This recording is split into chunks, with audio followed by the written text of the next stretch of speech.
다 같이 자리에 일어나셔서 함께 찬양하시겠습니다. 두 손 들고 찬양합니다.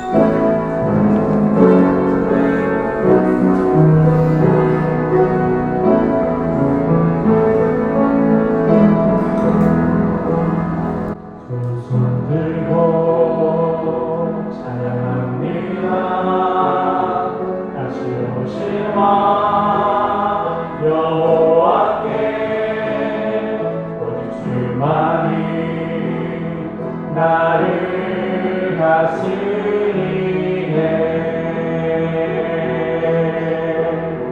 나 주님만을 섬기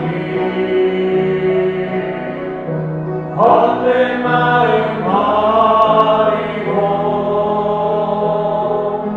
성령이여 내 영혼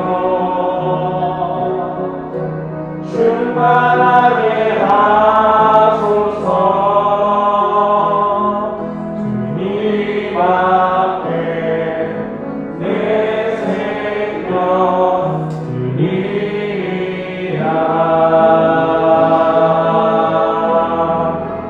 주님만을 섬기 헛된 마음 버리고 성령이여 내 영혼 충만하게 하소서. 주님 앞에 내 생명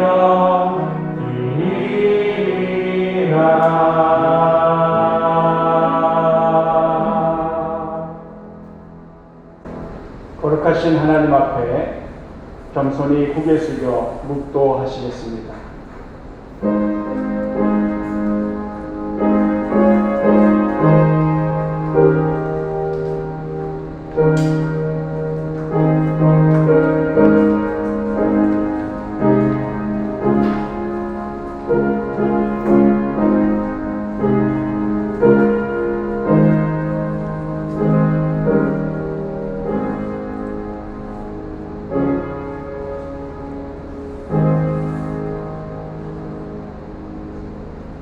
사도신경으로 우리의 신앙을 고백합니다.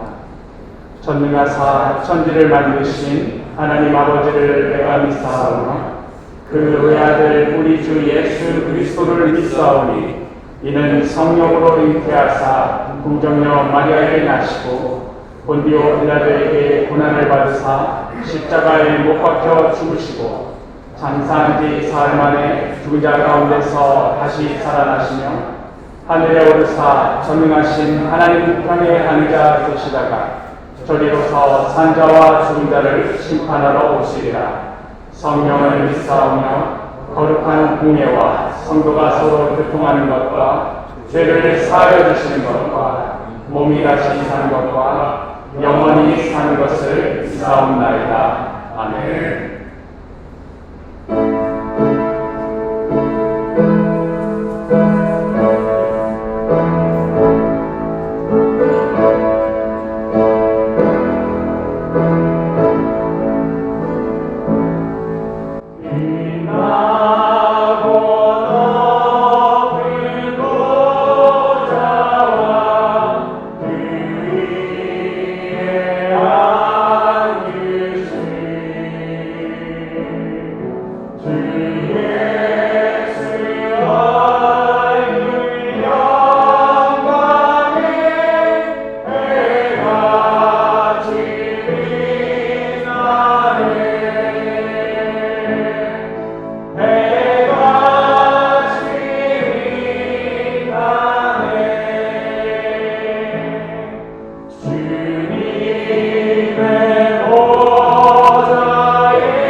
교동문 110번입니다. 온 땅이여 여호와께 노래하며 그의 구원을 날마다 선포할지어다. 그의 영광을 모든 민족 중에 그의 귀한 능력을 만민 중에 선포할지어다. 여호와는 위대하시니 극진히 찬양할 것이요 모든 신보다 경외할 것이며 예수께서 또 이르시되 너희에게 평강이 있을지어다. 아버지께서 나를 보내신 것 같이 나도 너희를 보내노라. 그러므로 너희는 가서 모든 민족을 제자로 삼아 아버지와 아들과 성령의 이름으로 세례를 베풀고 내가 너희에게 분명한 모든 것을 가르쳐 지키게 하라. 볼지어다 내가 세상 끝날까지 너희와 항상 함께 있으리라 하시니라. 오직 성령이 너희에게 임하시면 너희가 본을 받고 예루살렘과 온 유대와 사마리아와 땅 끝까지 이르러 내 주님이 되리라 하시니라. 아멘. 자리에 앉으신 후에 이 시간 두렵고 떨리는 마음으로 거룩하신 하나님 앞에 잠잠히 고개 숙여 지나간 한 주의 삶을 되돌아보며 참회의 기도를 올려드리시겠습니다.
크고 두려우신 하나님,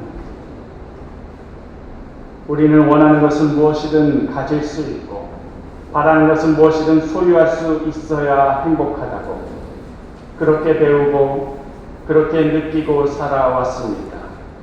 그래서 더 가지기 위해 발버둥 쳤고 한편으로는 더 얻지 못했기에 불행하다며 살았습니다.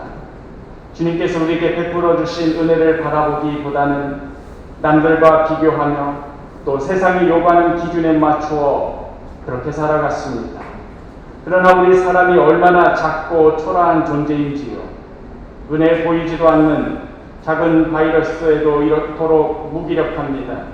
비가 많이 와도 우리 삶이 위협받습니다. 뭐든지 원하면 다 할 수 있는 사람인 것 같아도 이렇게 작은 것에, 작은 일에 한없이 무너지고야 마는 것이 우리 사람입니다. 그러니 이제라도 다시 주님 앞에 엎드립니다. 주여, 우리의 교만을 꺾어 주십시오. 주님 주신 것에 만족하지 못하고 감사하지 못하는 우리의 어그러진 심령을 고쳐 주옵소서. 우리의 삶 가운데, 우리가 사는 이 사회 가운데 가득한 모든 우상들을 떼뜨려 주옵소서. 내가 나를 제일 잘 아는 것 같아도 사실 눈뜬 공사입니다. 우리의 이 죄악을, 우리의 이 어리석음을, 분명히 보게 하여 주옵소서. 성령이시여 이 시간에도 우리를 새롭게 하여 주옵소서. 우리의 힘으로 우리의 생각으로 살아갈 수 없기에 이 자리에 엎드렸습니다. 우리의 생각과 우리의 계획과 뜻 내려놓고 주님께서 새로 붙들어 주시는 그 뜻에 그 계획에 사로잡히고자 이 자리에 엎드렸습니다. 우리를 온전히 사로잡아 주시고 주님 소유 삼아 주옵소서. 이제 다시 어리석고 무지한 삶으로 돌아가지 않도록 주님 앞에 펼쳐진 날마다 새롭게 되는 이 길을 향해 믿음의 발걸음을 내디딜 수 있도록 주여 은혜를 베풀어 주옵소서.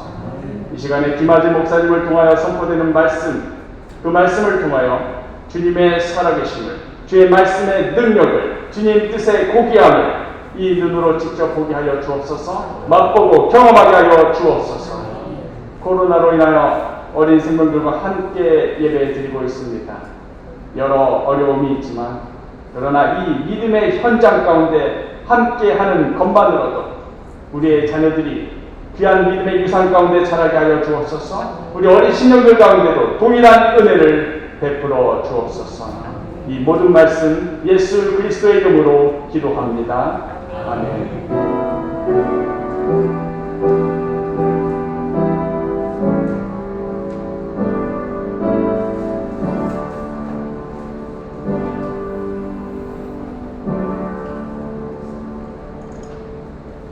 교회 소식을 전하겠습니다. 사도교회는 코로나19 확산 방지를 위해 최선을 다하고 있습니다.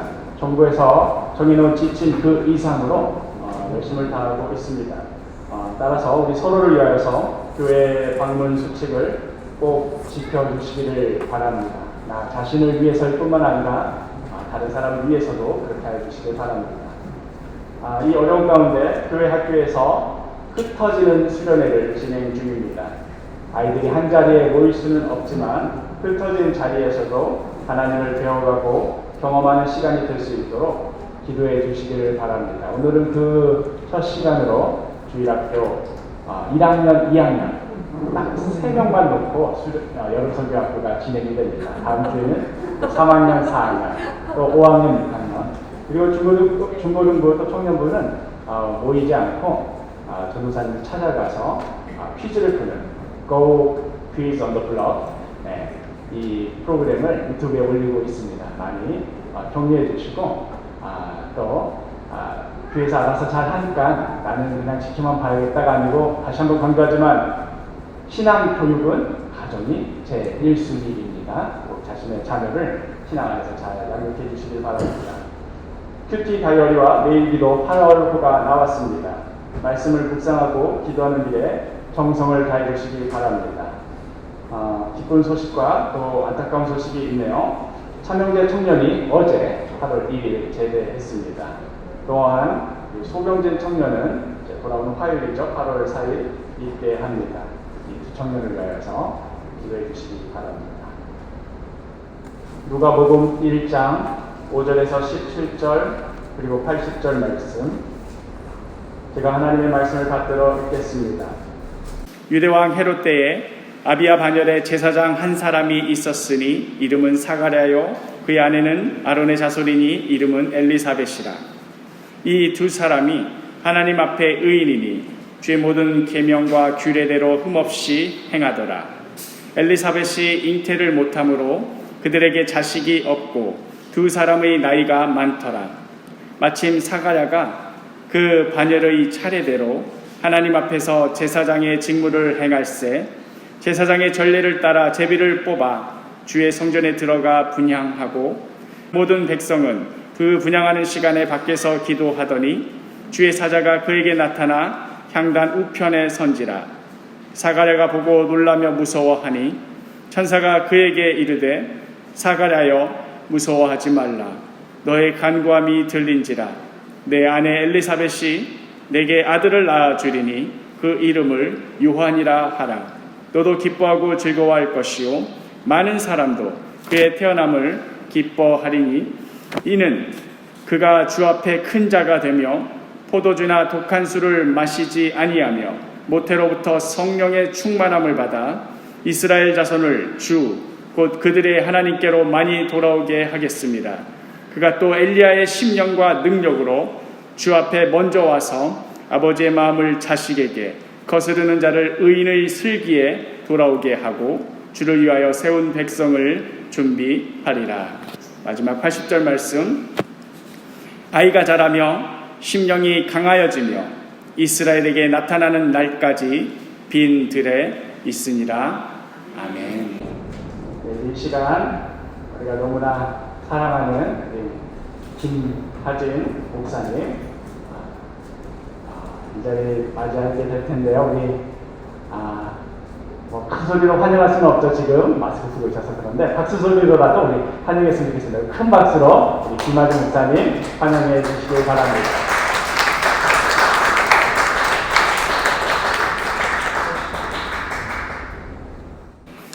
할렐루야.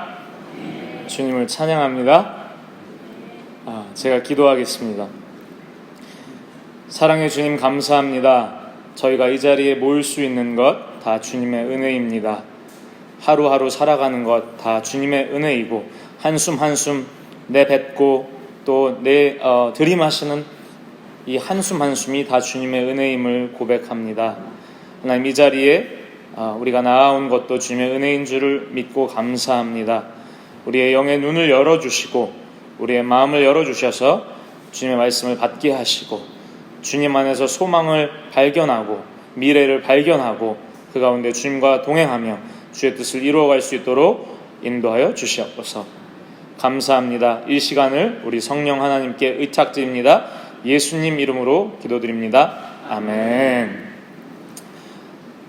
우리 코로나 전국을 맞이해서 우리 옆 사람에게 속삭이듯 말씀을 하실 수 있겠지만 우리 이렇게 인사를 할까요? 이렇게 모션으로 한번 인사를 하겠습니다. 우리 앞뒤 옆 사람을 보시고 우리 이렇게 인사해 볼까요? 사랑합니다 하고 하트를 아니면 그리셔도 되고요. 네. 할렐루야.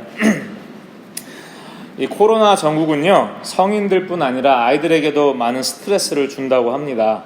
엊그제 뉴스를 하나 봤는데요, 영국의 청소년 2,000명을 상대로 조사를 했더라고요. 예, 그래서 그 2,000여 명을 데리고 조사를 했는데 친구와 가족들을 만날 수가 없어서 너무나 힘들다고 또 고백을 하고요. 청소년들 본인들도 여러 가지 삶에서 선택을 하지 않습니까? 그런데 선택의 폭이 줄어든 거예요. 청소년들도. 그래서 삶이 불행하고 불안정하고 불만족스럽다고 이렇게 조사 결과가 나왔습니다. 우리 한국의 어린이들에 대한 조사도 있었어요. 4월 달에 이루어졌던 조사들을 제가 찾아봤는데요. 어떤 신문사와 어린이 재단에서 7살짜리 어린애들에게 이 코로나에 대해서 어떻게 생각하냐고 물어봤답니다. 그런데 과반수 이상, 거의 70%에 육박하는 퍼센트로 다 코로나가 무섭다고 얘기를 했대요. 그 외에도 청소년들한테 물어봤더니 너무나 답답하다, 너무나 짜증이 난다. 물론 이것에 대해서 크게 어려움을 느끼지 않는 친구들도 있었지만 두려움을 느끼고 불안을 느끼고 또 우울증을 겪는 아이들도 있다고 합니다. 그래서 이 코로나 전국은 단순히 어른들에게만 힘들고 고통스러운 시간을 주는 것이 아니라 청소년들, 어린이들에게도 아주 쉽지 않은 어떤 그런 시간이 되는 것 같습니다. 이런 코로나 전국 속에서 여러 가지 정부의 지침도 있고 또 방역 지침도 있고 여러 가지 이런 상황 속에서 우리 크리스찬들도 많이 위축이 된 것 같다는 생각이 들어요. 단순히 교회에 나오는 일뿐만 아니라 이웃을 사랑하고 표현하는 데 있어서 이제 대면하는 것을 조심해야 되다 보니까 그런 어떤 전도랄지 교제하는 거랄지 이런 것들에 대해서 상당히 조심스러운 부분이 있는 것은 사실입니다. 저도 전도를 하려고 하지만 사실 되게 어렵더라고요. 왜냐하면 상대방이 너무 또 조심스럽기 때문에 저도 같이 조심스러운 것이죠. 이러한 상황 속에서 우리 주님은 또 우리에게 지혜를 주시고 힘을 주시고 성령으로 충만케 하셔서 또 우리의 사명을 감당케 해주실 수 있는 분이라고 믿습니다. 그래서 오늘 이 말씀을 통해서 하나님이 우리에게 주신 이 상황, 또 이 상황이 아니더라도 더 힘든 상황이 개인적으로는 있을 수 있거든요. 그 상황을 통해서 하나님께서 하시고자 하는 일이 있을 수 있다고 저는 믿습니다. 이 상황을 통해서 하나님의 길을 발견하고 그 가운데 주의 뜻을 이루는 우리 사도교회의 우리 모든 식구들 되시면 좋겠습니다. 세례 요한 이야기를 잠깐 하도록 하겠습니다. 세례 요한은 매우 특별한 출생 이야기를 갖고 있습니다. 성경에 태어나기 전에 천사가 나타나서 그 출생을 알리는 경우가 몇 가지가 나오는데요. 삼손 이야기 아시죠? 그리고 예수님 이야기 아시겠고, 그리고 이 세례 요한의 경우가 있습니다. 사가랴라고 하는 아주 경건한 제사장이 아이가 없었습니다. 그 안에 엘리사벳도 매우 나이가 들었고요. 그래서 아이가 없는 중에, 사실 그 당시에는 아이가 없다는 것은 배를 이을 수 없고 가문을 이을 수 없고 굉장히 불명예스럽고 사실 불행한 일이었어요. 우리는 이런 상황을 한나의 이야기를 통해서, 그리고 아이를 낳지 못한 수많은 성경의 여인들을 통해서 이것이 얼마나 어려움이 되는지 잘 알고 있습니다. 이런 가정에, 이런 어려움이 있는 가정에 이들이 기도를 했겠죠. 하나님이 응답을 하셨습니다. 그래서 사가랴에게 천사가 나타나서 아주 특별한 선물을 하나님이 주신다.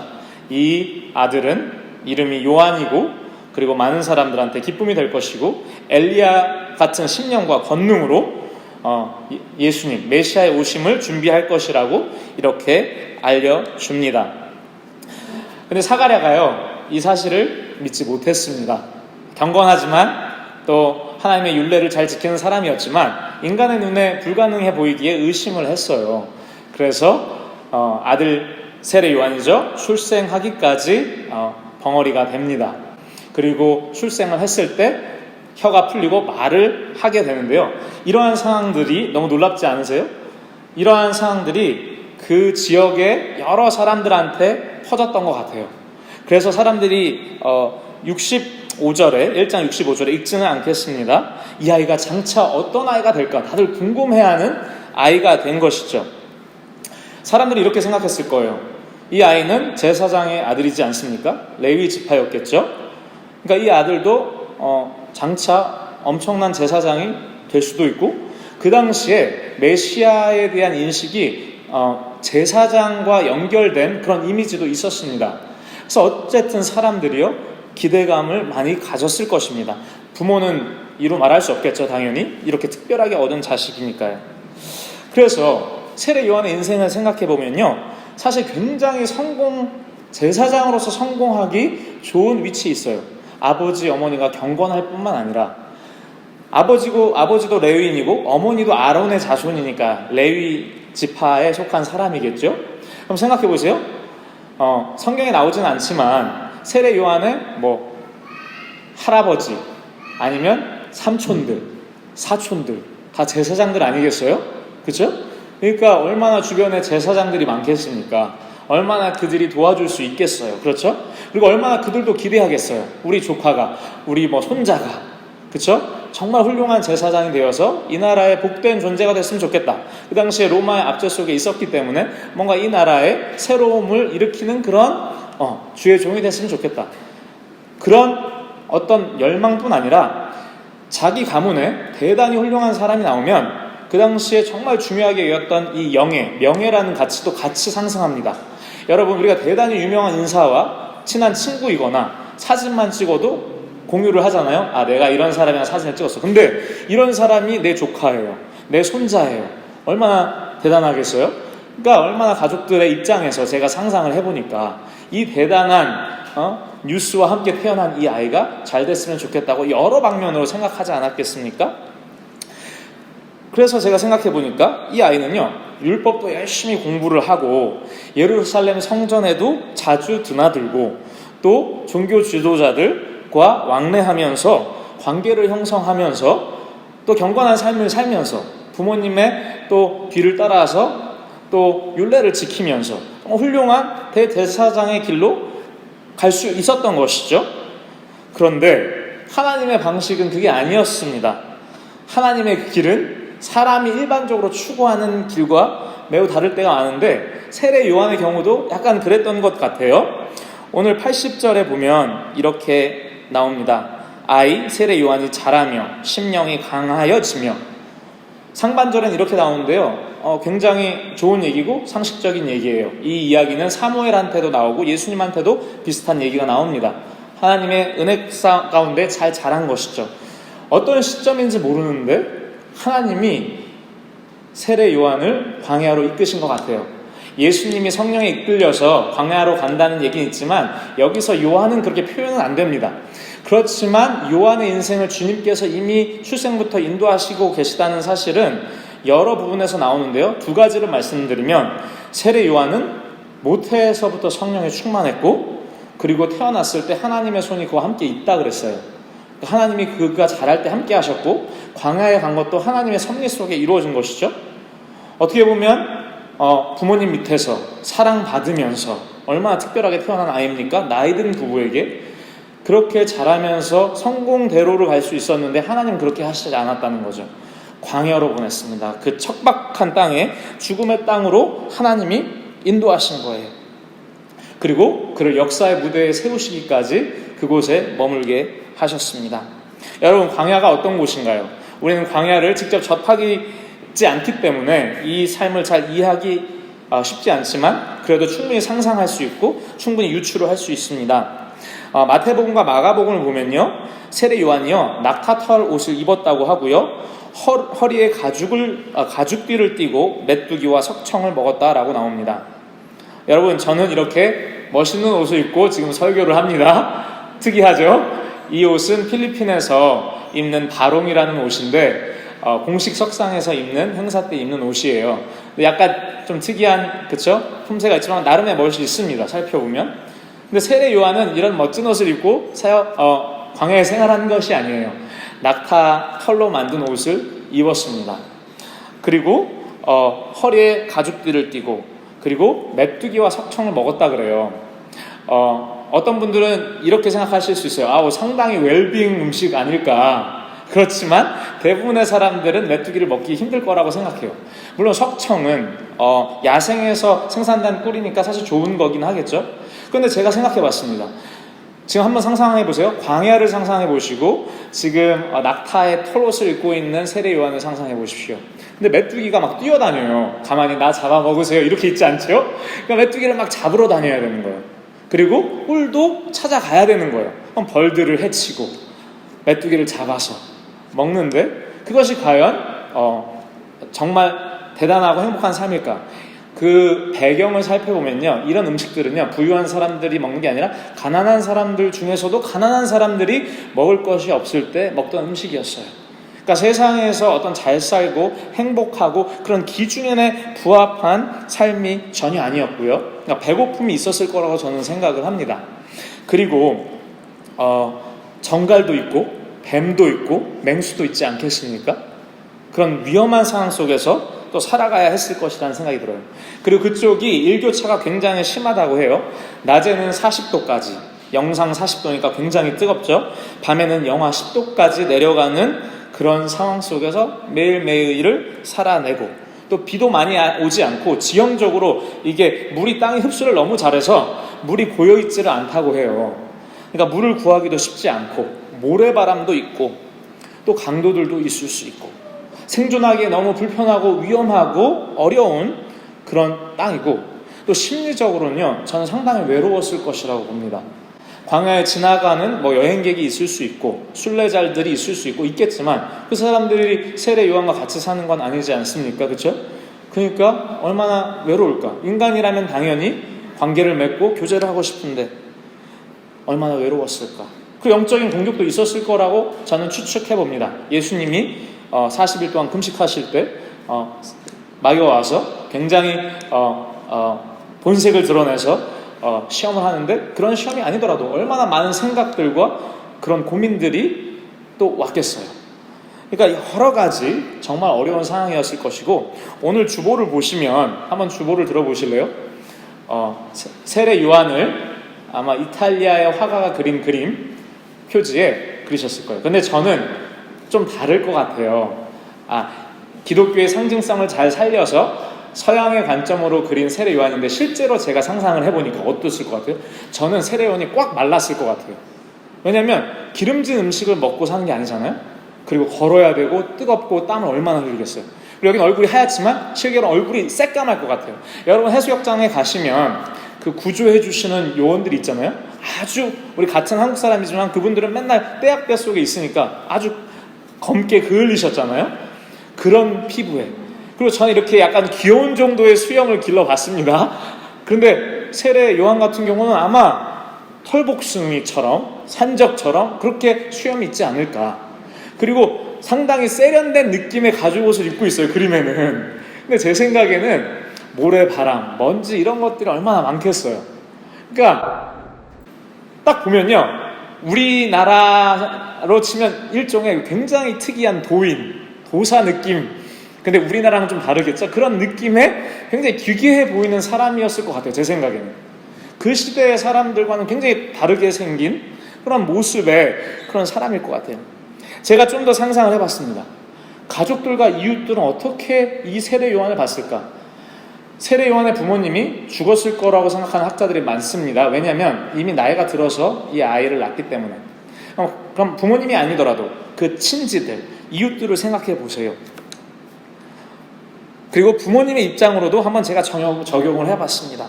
20살이 훌쩍 넘은 나이에 결혼도 안 해요. 당연히 애도 없지요. 집도 없고 제사장의 길을 가지도 않습니다. 그리고 집에 들어오지도 않아요. 천사가 예언한 일정에 미리 예고한 그 얘기는 정말 엘리야 같은 어마어마한 선지자인데 지금은 그냥 광야의 야인으로, 광인으로 살아가고 있는 거예요. 제 생각에 많은 사람의 기대 속에서, 기억 속에서 점차 사라져버렸을 수도 있겠다. 하나님이 그를 이스라엘의 그 역사의 전면에 세우시기 전까지 광야에 있을 때 그런 생각이 듭니다.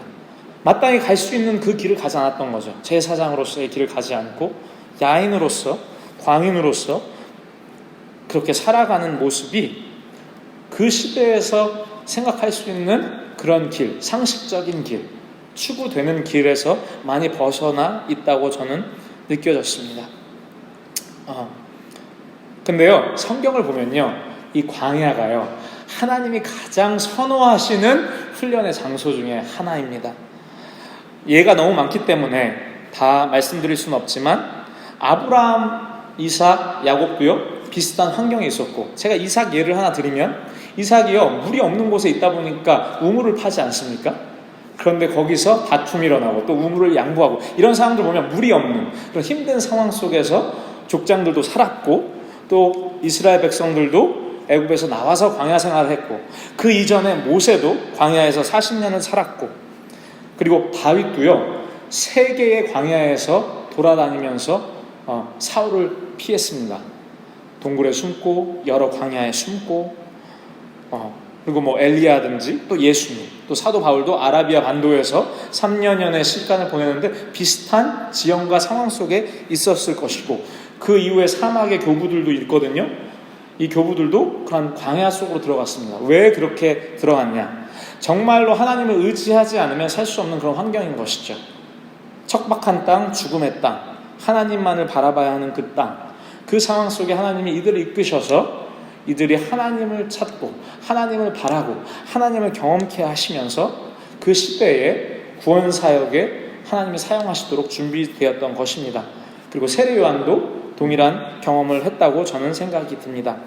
여러분, 우리는 우리의 계획이 있습니다. 우리가 생각하는 최선의 길이 있고 사회가, 우리의 문화가 제시하는 최선의 길이 있습니다. 때로는 하나님이 그 길로 우리를 인도하시기도 합니다.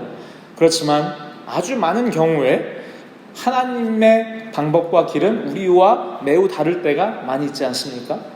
우리가 봤을 때는 비상식적일 수 있고 우리가 봤을 때는 불행한 방향일 수 있고 우리가 봤을 때는 고통스러운 길일 수 있고 우리가 봤을 때는 미래가 전혀 보이지 않는 그런 길일 수 있는데 사실은 그 길이 하나님이 우리를 향한 계획일 때가 있는 것이죠. 세례 요한은 어쩌면 하나님께서 그러한 길로 가게 하심으로 그가 정말 큰 선지자로 사용받을 수 있도록 준비시키셨다는 생각이 제가 듭니다. 왜냐하면 절대적으로 주님을 의지하지 않으면 살 수 없기 때문에 그 환경이. 어떠한 하나님의 종이 됐을까요? 세례 요한이 예수님의 오심을 준비하는 사역자로서 회개의 메시지를 선포했습니다. 그런데요, 그의 사역은요, 일반 대중에게만 머물지 않았습니다. 그의 사역은요, 나라와 권세들에 대해서 사역이 이루어졌어요. 제가 짧게 말씀드리면 누가복음 3장 1, 2절에 보면 세례 요한이 사역하기 직전에 그 세례 요한이 살던 배경을 제시합니다. 그러면서 뭐가 나오냐면 그 당시에 최고의 권력을 갖고 있던 황제가 누구냐, 이런 얘기가 나오죠. 디베리오 황제, 티베리우스, 타이베리우스라는 황제가 로마 제국의 가장 윗선에서 통치를 하고 있었고, 그 밑에 여러 가지 총독들과 또 이스라엘 땅에는 3명의 분봉왕이 나옵니다. 헤롯이 그 중에 하나고, 거기서 그 통치 권력 밑에서, 로마 제국의 통치 권력 밑에서 그 지역을 다스리는 거죠. 또 대제사장들, 종교 지도자들은 또 그 세력과 함께 연합해서 또 통치에 동참을 하고 있었습니다. 이러한 상황 속에서 하나님의 말씀이 세례 요한에게 임했다, 이렇게 나옵니다. 그러면서 이사야 말씀을 인용해서 세례 요한의 메시지가 선포가 됩니다. 제가 한번 그 부분을 읽어볼게요. 3장, 누가복음 3장 3절부터 6절까지, 이것이 이제 세례 요한의 메시지거든요. 요한이 요단강 부근 각 처에 와서 죄사함을 받게 하는 회개의 세례를 전파하니 선지자 이사야의 책에 쓴 바 광야에서 외치는 자의 소리가 있어 이르되 너희는 주의 길을 준비하라, 그의 오실 길을 곧게 하라. 모든 골짜기가 메워지고 모든 산과 작은 산이 낮아지고 굽은 것이 곧아지고 험한 길이 평탄하여 질 것이요 모든 육체가 하나님의 구원하심을 보리라 함과 같으니라. 이사야 말씀인데요. 예수님 오시니까 이제 평탄한 길이 생기겠구나, 이렇게 생각할 수 있는데, 이사야서에서 보면 이 산이 여러 가지 상징을 하는데 그 중에 한 상징이 뭐냐면 세상의 나라와 권력인데, 하나님을 대항하거나 교만한 그런 세력을 지칭할 때 종종 사용되는 것을 봅니다. 그럼 여러분 생각해 보세요. 문맥을 생각해 보세요. 지금 세상의 권세자들에 대해서 얘기를 했어요. 디베료라는 황제가 있고, 그 밑에 본디오 빌라도가 있고, 헤롯 왕이 있고, 대사장들이 있다. 그런데 이제 예수님이 오시고 그것을 준비해야 되는데, 그것을 위해서 일종의 장애물들이죠. 골짜기와 산들과 굽은 길들이 다 평평해지고 펴진다, 이 얘기를 했을 때 그 산들은 과연 무슨 의미일까? 일반적으로 말하면 예수님이 이 세상에서 이루실 그 하나님의 나라, 이 나라를 방해할 것이 없다는 거죠. 그 어떤 것도. 그런데 이 안에 정치적인 권세도 포함이 되는 것이죠. 그 정치적인 권세가 하나님 나라를 대항할 때 그것은 승할 수가 없는 거죠. 근데 이것이 왜 분명하냐면 누가복음 1장에 보면요, 하나님의 나라가요 끝이 없는 나라라고 표현을 합니다. 하나님의 나라는 끝이 없는 나라다. 그러면 로마 제국은 끝이 있어요. 그리고 그 외에 다른 제국들도 다 끝이 있어요. 그것을 초월하고 그것을 넘어가는 것이 하나님 나라라는 것이죠. 그래서 이 세례 요한의 이 메시지는요, 일종의 정치적 함의가 있어요. 물론 그 정치적 그 함의라는 것은 이 땅의 정치하고 좀 다른 측면의 정치죠. 왜냐하면 새로운 차원의 나라, 새로운 차원의 왕국, 새로운 차원의 통치, 하나님이 다스리시는 그 통치를 말하는 것이잖아요. 이 세상의 정치 시스템과 다른 차원의 정치 시스템이지만 일종의 부딪힘은 있는 거죠. 왜냐하면 이 세상의 어떤 권세나 나라들은 기독교적 가치 위에 있을 수도 있지만 어쨌든 타락한 이 세상의 일부 아니겠습니까? 하나님 나라의 가치와 부합하지 않는 부분도 분명히 있는 것이지요. 이런 측면의 메시지를 선포를 했고요. 이것이 더 분명해지는 건 뭐냐면 세례 요한이 그 당시에 갈릴리를 다스렸던 헤롯 왕을 비판을 합니다. 왜 비판을 하냐? 자기 동생의 아내이자 자기의 조카였던 헤로디아라는 여자를 취해요. 그리고 그것뿐만 아니라 그가 한 모든 악행을 비판합니다. 실제로 이건 성경에만 나오는 얘기가 아니에요. 요세푸스라고 해서 굉장히 성경 연구에 중요한 유대 역사가 있었는데, 이 사람이 세례 요한의 그 대중적 인기를 이 헤롯 왕이 두려워했다고 얘기를 합니다. 그러니까 성경만의 증거가 아니라 세례 요한이 일반 대중에게 죄사함을 선포하고 그리고 세례를 줬지만, 그러나 그 복음의 메시지, 그 회개의 메시지는 일반 대중을 넘어 그 나라와 권세들을 향하여 있었다는 것입니다. 여러분, 제가 설교에는 포함 안 하는 건데요. 제가 이제 논문을 쓴 내용과 관련인데 한 가지 더 말씀드릴게요. 우리가 구약에서 선지자들을 보면 나라와 권세들에게 말을 합니다. 근데 신약에서는 그런 얘기가 많이 안 나오는 듯한 느낌이 있어요. 그런데 누가복음하고 사도행전은 좀 다릅니다. 여러분, 성령에 충만한 예들이 몇 가지가 나오는데 세례 요한이 하나예요. 출생 때부터 모태에서부터 성령에 충만했다. 그런데 이 성령에 충만했다는 내용이 누구한테 나옵니까? 당연히 예수님께 나옵니다. 그리고 이 예수님은 종교 지도자들에게 그들을 비판하시고 그리고 그들에게 회개를 촉구하시고 하나님 나라를 선포하세요. 근데 여러분, 우리는 종교와 정치를 분리해서 생각하는 경향이 있는데 그 당시에는 종교와 정치가 분리되지 않았어요. 그렇죠? 그들은 종교와 정치가 아주 밀접하게 영향이 있었습니다. 그래서 종교 지도자들을 비판하는 것은 곧 정치 지도자들을 비판하는 것이기도 했어요. 그러니까 예수님은 그들의 죄악을 드러내셨고, 여러분 생각해 보십시오. 스데반 순교했잖아요. 성령에 충만한 하나님의 사람이었어요. 그가 어디로 끌려갔습니까? 공의회, 사내들인 공의회에 끌려갔어요. 종교 지도자들이지만 이들에게는 보세요, 바울을 시켜서 바울을 허락해서 교회를 핍박하고 감옥에 가두고 죽일 수 있는 권세가 있었어요. 그렇죠? 이들은 나름대로 정치적인, 종교적인 그런 권한을 갖고 로마 제국과 함께 연합하기도 하고 또 대항하기도 하면서 같이 통치를 하고 있었습니다. 그 사내들인에 모인 사람들에게 뭐라고 했습니까? 너희 조상들처럼 너희가 성령을 대항한다. 그렇게 딱 얘기를 합니다. 단순히 종교적인 메시지가 아니에요. 너희들이 하는 모든 그 종교와 정치의 방식이 결합되어 있는 그 방식들을 비판하는 거예요. 여러분 생각해 보십시오. 베드로도 성령에 충만해서요, 첫 번째 핍박을 받았습니다. 그럴 때 그 안진뱅이를 일으키고 나서요, 그것이 1만 만파 퍼지면서 그들이 부활에 대해서 설교를 하니까 종교 지도자들이, 대제사장들이 그들을 하루 동안 가둡니다. 그리고 하루가 뒤에 이제 풀어주기 직전에 그들을 신문하는데 그때 베드로가 성령에 충만해졌고 그 가운데 너희들이 그리스도를 못 박았다 이렇게 얘기를 합니다. 메시아를 못 박았다, 주님을 못 박았다. 그것이 단순히 종교적인 게 아니에요. 왜냐하면 우리 주님은 하나님 나라를 이루러 오신 분이시지 않습니까? 그리고 생각해 보세요. 한 가지 더 예를 들게요. 바울이 구브로에 가서 그 총독을 전도를 합니다. 근데 이 총독이요, 의지했던 유대 마술사가 있었던 것 같아요. 바예수라고 있는데 방해를 하는 겁니다. 그렇죠? 정치적인 어떤 그 영향을 주는 인물이었어요. 근데 바울이 그때 성령에 충만해지면서 얘기를 합니다. 그를 정죄하고 그가 그 즉시 거기서 눈이 가리워집니다. 그 마술사가. 그걸 보고 구브로의 총독이 예수님을 믿는 역사가 일어납니다. 제가 얘기하는 것은 무엇이냐 하면 이 성령에 충만했던 사람들이 단순히 일반 대중에게 죄를 회개하고 천국이 가까이 왔다라고 일반 대중에게 평범한 사람들한테만 말한 것이 아니라 그 나라와 권세자들에게도 회개하고 하나님 나라가 도래하는 것을 얘기하고 심판이 있다는 걸 선포했다는 거예요. 성령에 충만해졌어요. 세례 요한도 그런 선지자의 계보, 엘리야 보십시오. 아합 왕에게 가서 하지 않습니까? 그러니까 하나님의 그 종들이 구약을 넘어 신약에서도 동일하게 그 문화와 정치에 대해서도 얘기를 하는 것이죠.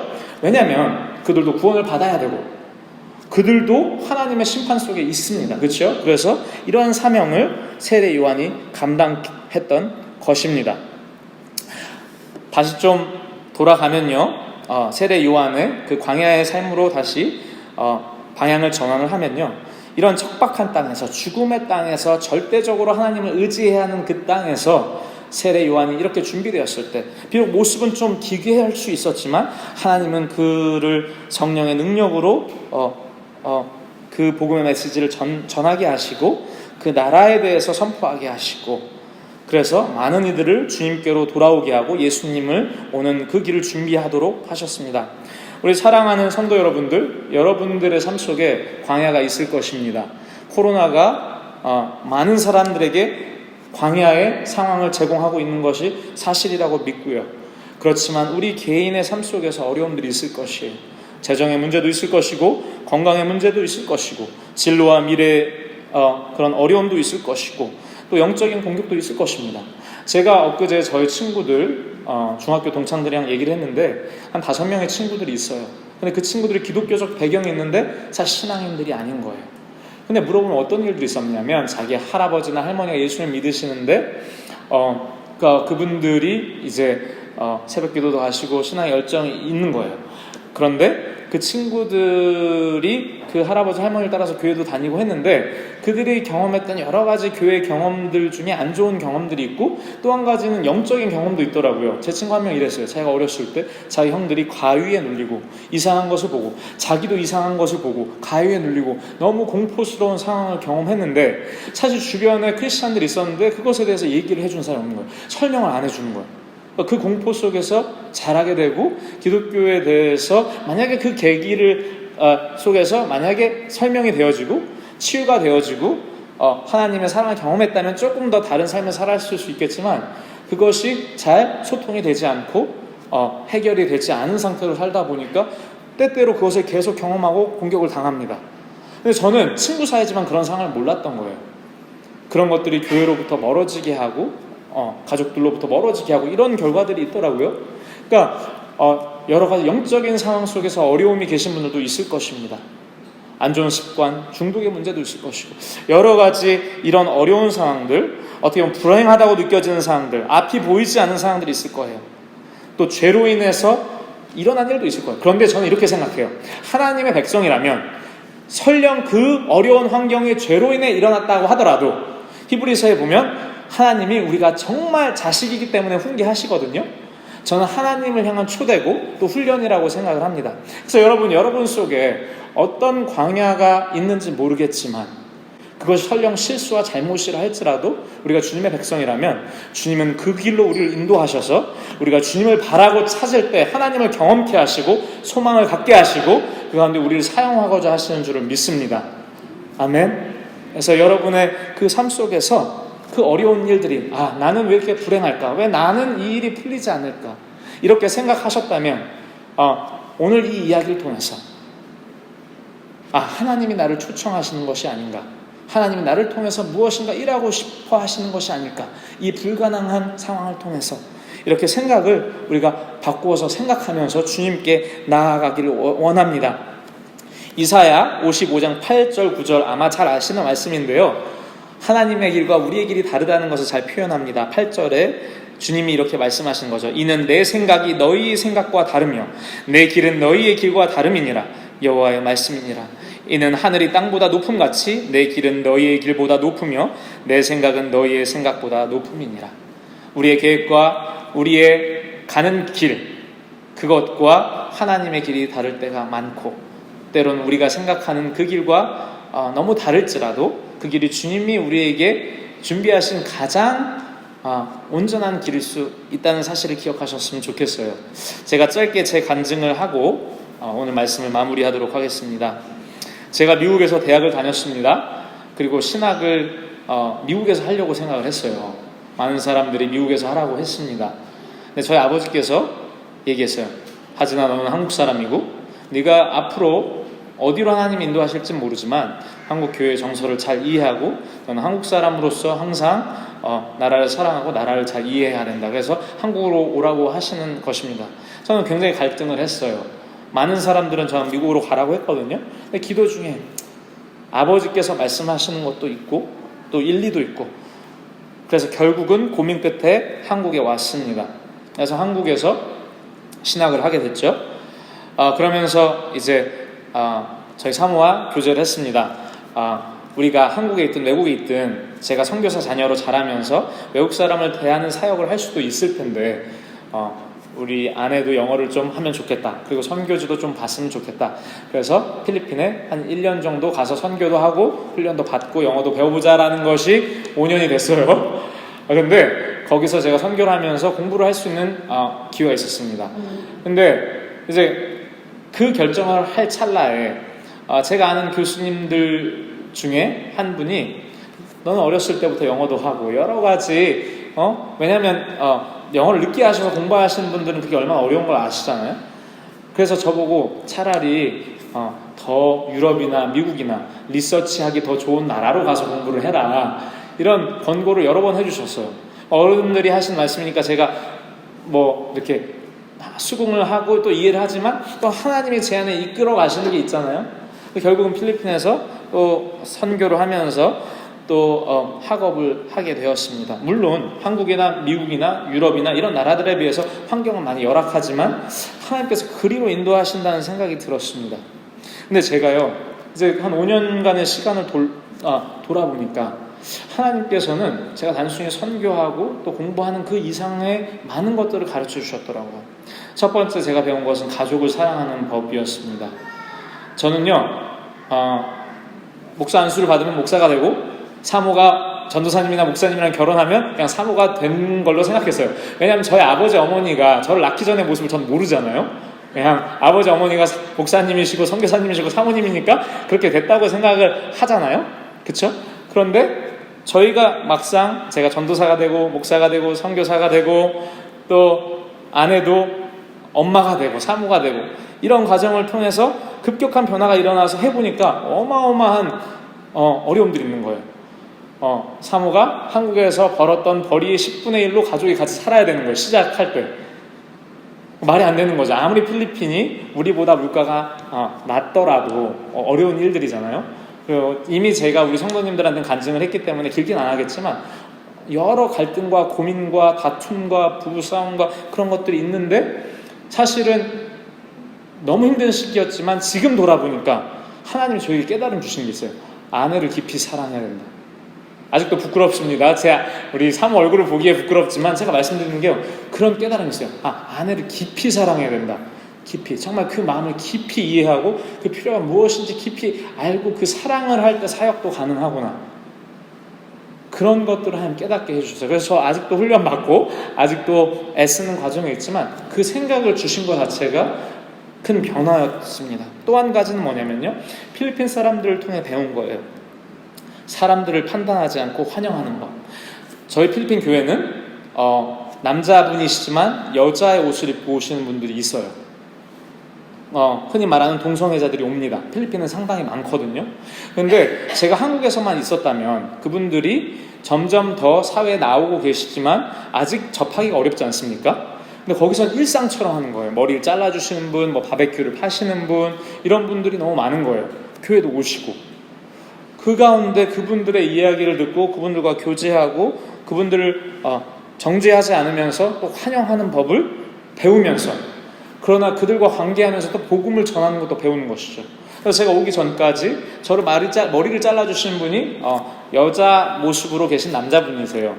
제가 무료로 머리를 잘 잘라주는 고급 그런 데도 있는데 거기 안 가고, 학교에서 무료로 잘라주는데 거기 안 가고, 저는 이분을 항상 찾아갔습니다. 이분과 교제를 하고 관계를 맺고, 그리고 시장에 가면 뭐라도 하나 사다 드리고, 그러면서 관계를 맺고 주님의 사랑을 나눠야겠다. 근데 제일 처음에 제가 목사고 선교사라고 하니까 굉장히 차가워요. 근데 시간이 지나니까 마음이 풀리고 자기도 깊은 얘기를 합니다. 나는 죽음이 두렵다. 나는 죽음이 두렵다. 그런 얘기를 하는 거예요. 그때 하나님이 주신 기회구나 하고 또 복음을 전하고, 이런 경험을 하게 해주시는 거죠. 그래서 남들을 정죄하지 않고 판단하지 않으면서 환영하는 법, 아직도 많은 훈련이 필요하지만 이 필리핀 사람들을 통해서 그런 것들을 배우고요. 또 제가 공부했던 신학교가 화교 신학교라서 중국 사람들, 화교들이 다닙니다. 그런데 이들한테 배운 게 또 있습니다. 뭘 배웠냐면, 특별히 이 중국 학생들 같은 경우에는 이런 것들을 하더라고요. 제가 기도 제목을 나눴어요. 내가 이런 것들이 어렵다. 근데요, 바로 즉각적으로 도와주는 거예요. 제 허락도 안 받고 가방에다 헌금을 넣어놓는 거예요. 제 식탁 컵 밑에다가 헌금을 깔아놓는 거예요. 저는 돈을 달라고 기도하진 않았어요. 사실 부탁하진 않았어요. 이런 어려움들이 있으니까 기도해 주세요. 그 즉각 도우려고 하는 중국 교회 성도들의 또 모습을 배우면서, 정말 내가 사랑한다면 내가 할 수 있는 범위에서 정말 즉각적으로 사랑하고 베풀도록 애써야 되는구나, 이런 것도 배우고, 마지막 한 가지를 더 전해드리자면 복음을 전하는 법을 배웠어요. 제가 사덕교회에서 3년 반을 사역했을 때, 전도를 했을 때 사실 실제로 전도의 메시지까지 가기가 너무 힘들어요. 왜냐면 대부분의 분들이 바쁘시고 또 전도지를 주면 거절하시고 그렇지 않습니까? 그러니까 전도의 메시지 자체를 전할 수 있는 계기가 없잖아요. 근데 필리핀 분들은 아직 우리보다 이런 잘 받아주시고 이런 게 있어요. 카톨릭 문화기도 하고 제가 외국인이기도 하고, 그러니까 조금 더 시간을 주세요. 그러니까 전도를 하면서 복음을 전해보고 이런 방법으로도 전해보고 여러 방법으로 전해볼 수 있는 또 복음을 전하는 훈련을 또 하나님 시켜주신 것 같아요. 이 외에도 여러 가지 많은 훈련들이 있었지만 제가 지금 돌아보니까 공부로만 따지자면, 학업으로만 따지자면, 삶의 진로만 따지자면 어떻게 보면 더 발전된 곳으로 간 건 아닌 부분이 있습니다. 그렇죠? 더 열악한 환경으로 간 것이 있습니다. 그런데 하나님은 그 안에서 가르쳐 주시는 많은 것들이 있었던 것이죠. 그래서 제가 참 감사하게 되었습니다. 한 가지 더 간증을 하겠습니다. 이해를 해주셨으면 좋겠어요. 네. 몇 해 전에 제가 여러분이 잘 아시겠지만 퀴어 축제를 갔습니다. 6월마다 서울시에서 그 광장에서 퀴어 축제가 있지 않습니까? 근데 저는 기사로만 들었어요. 그 사람들이 어떻게 무엇을 하는지는 저는 본 적이 없어요. 그러니까 그냥 정죄하고 판단하게 되고 잘 알지 못하게 되죠. 그래서 일단은 제가 그 집회도 참석할 겸 어떤 일이 있는지 직접 제 눈으로 확인하고자 갔습니다. 갔는데 정말 사진에 보는 그런 것들, 정말 상상하기 어려운 것들 사실 보여요. 그리고 한쪽에서는 기도하는 많은 성도들이 있었습니다. 그런데 제가 필리핀에 있으면서 그 사람들에 대한 마음, 그리고 어떤 불쌍히 여기고 정말 그들도 주님이 필요하다, 복음이 필요하다, 이런 마음들을 갖게 됐습니다. 그렇지만 동시에 사회적으로 봤을 때 이것이 갖고 있는 함의가 있지 않습니까? 법이 바뀌면 교육이 바뀌고 사회 문화가 바뀌고 여러 가지 것들이 바뀌잖아요. 그렇죠? 그런 상황 속에서 분명히 또 사회적으로 모소기는 또 내야 되고 또 사랑도 전달해야 되고 이런 어떤 고민 속에서 가게 됐습니다. 그래서 이제 그쪽도 살짝 둘러보고 또 기도하는 곳에 앉아 있었습니다. 그래서 기도하고 뭐 거기 집회도 하고 예배를 드리는 거예요. 그리고 나서 마지막이 뭐냐면 그 광화문 쪽으로 이렇게 행진을 합니다. 그래서 이제 행진을 하면서 기도하면서 이제 저도 마지막을 동참을 하려고 갔습니다. 그런데 이제 구호를 외치시는 분들이 있잖아요, 행진을 할 때. 근데 주체가 구호를 하실 분을 안 정했나 봐요. 되게 많은 사람이 왔는데도. 그래서 시작을 해야 되는데 없는 거예요, 사람이. 그 리드해 주시면 그걸 따라가야 되는데. 그래서 막 찾는 거예요. 제 마음속에 저는 주체와 상관이 없고 개인으로 참석한 거니까 그냥 기다렸죠. 누군가 있겠지 라고 생각하고 계속했는데 없는 거예요. 그래서 제가 그때 강도사인가 그랬던 것 같은데 분명히 이 목소리는 전해야 된다 이 생각이 든 거죠. 근데 사실 두려움이 있습니다. 왜냐하면 언론에 드러날 수도 있고 SNS 상에 드러날 수도 있고 저는 준비된 상황이 아니고 구호도 없어요. 그 상황인데 아무도 없는 거예요. 그래서 제가 그래도 하나님 부르신 또 사역자인데 혹시 내가 해야 되는 일인가라는 생각하면서도 비판받을까 두렵더라고요. 고민하는데 사람이 없는 거예요. 그래서 제가 해보도록 하겠다고 하고 사실은 어떤 힘이 생겼는지 모르겠는데 제가 섰습니다.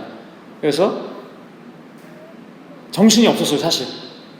그렇지만 구호를 외치고 한 1시간 넘게 이렇게 행진을 하고 왔어요. 제정신이 아니었습니다. 정말로. 그런데 그렇게 마칠 수 있게 해주셨습니다. 제가 왜 이 얘기를 드리냐면 우리는 할 수 없고 두렵고 떨리는 일들이 있고 정말로 불가능한 일들이 있습니다. 근데 주님은 이런 모든 작은 상황들을 통해서 준비를 시키시는 것 같아요. 그리고 필요한 때에 우리는 모르지만 주님의 때에 우리 세례 요한을 세우셨던 것처럼 하나님께서 그 자리에 어쩌면 저는 계획하지 안 했지만 저를 사용하신 거죠. 그 부분에 있어서. 이 이야기를 하는 것은 무엇이냐? 우리 성도님들의 삶 속에 하나님이 함께 하시는 줄을 믿습니다. 그리고 하나님이 그 광야 속에서도 함께 하고 계세요. 성령님이 함께 하고 계세요. 근데 주님을 찾고 구하고 바랄 때 우리 주님께서는 정말 그분을 나타내시고 주님의 방식으로 우리를 사용하실 줄을 믿습니다. 아멘. 그래서 격려하기는 어떤 광야에 계시든지, 그것이 코로나가 됐든 무엇이 됐든지 우리가 주님께 집중을 하고 주님께 소망을 두고 주님을 바라보면서 나아갈 때 주님은 자신을 나타내시고 또 우리를 준비시키시고 또 우리를 통해서 우리 가족과 이웃에게 복음을 전케 하시고 또 주님의 뜻이라면 그 이상의 일도 감당케 하시는 줄을 믿습니다. 목사만 그렇게 하는 것이 아니라, 선교사만 그렇게 하는 것이 아니라 우리 모든 성도님에게 그만한 잠재력과 아멘, 권세를 주실 줄을 믿습니다. 아멘. 그 가운데 우리 교회가 또 우리 크리스천들이 이 나라의 축복의 통로가 되기를 원합니다. 아멘. 우리 다 같이 결단의 우리 찬양 같이 하시면서 우리 주님께 기도하는 마음으로 이 찬양을 올려드리도록 하겠습니다.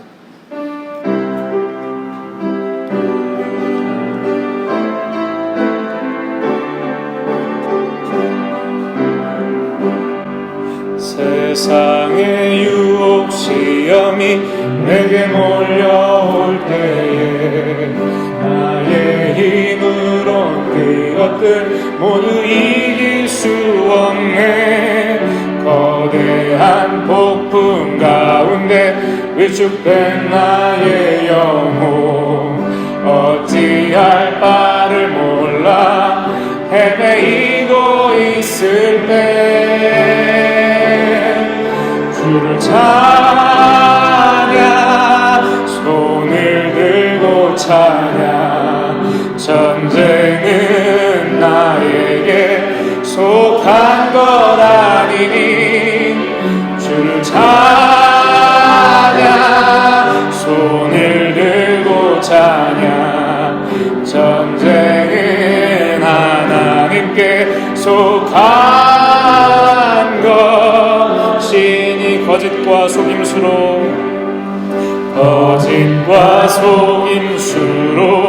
가득 찬 세상에서 어디로 갈지 몰라 머뭇거리고 있네. 공중의 권세 잡은 자 지금도 우리들은 실패와 절망으로 넘어뜨리려 하네. 주를 찬양, 손을 들고 찬양. 전쟁은 나에게 속한 것 아니니 주를 찬양, 손을 들고 찬양. 전쟁은 하나님께 속한 것이니 주위를 둘러보며 아무도, 그러나 하나님은 우리와 함께 하십니다. 성령님은 우리를 결코 떠나지지 않으십니다. 영원히 함께 하신다고 약속하셨습니다. 지금도 내 안에서 역사하고 계시는 사망과 어둠의 권세 물리치신 우리 두 손을 들고 찬양합니다. 할렐루야. 주를 주님 손을 들고 찬양. 전쟁은 나에게 속한 것 아니니 주를 찬양. 손을 들고 찬양. 전쟁은 하나님께 속한, 우리 주를 찬양 한 번 더 합니다. 우리 주님을 바라보시길 바랍니다. 주를 찬양, 손을 들고 찬양. 전쟁은 나에게 속한 것 아니니 주를 찬양, 손을 들고 찬양. 전쟁은 하나님께 속한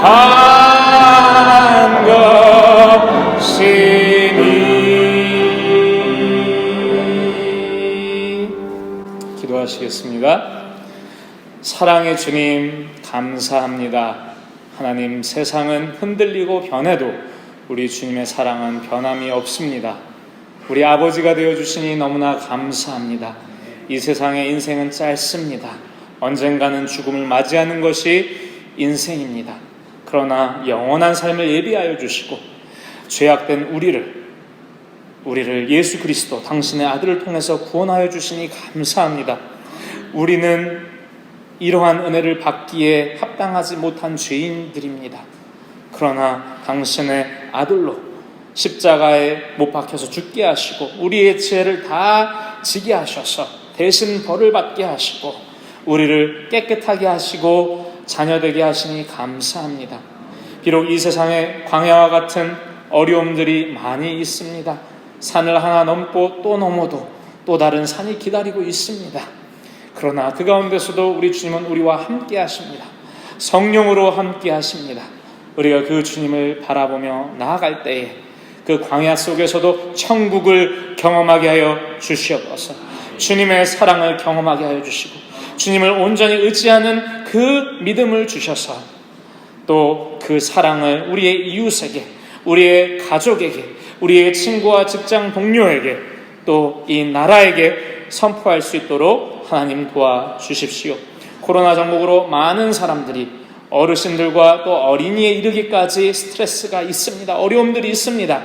주님 굽어 살펴보셔서 은혜를 베푸시고 오히려 이것을 기회로 삼고 주의 사랑을 잘 전할 수 있는 지혜를 허락하여 주시옵소서. 위정자들을 위해서 기도합니다. 하나님 아버지, 그들에게 지혜를 주시고 그러나 이 세상을 창조하신 분이 계시며 그분이 거룩하시며 그러나 그분이 사랑이심을 깨닫고 그들로 주님을 알게 하여 주시옵소서.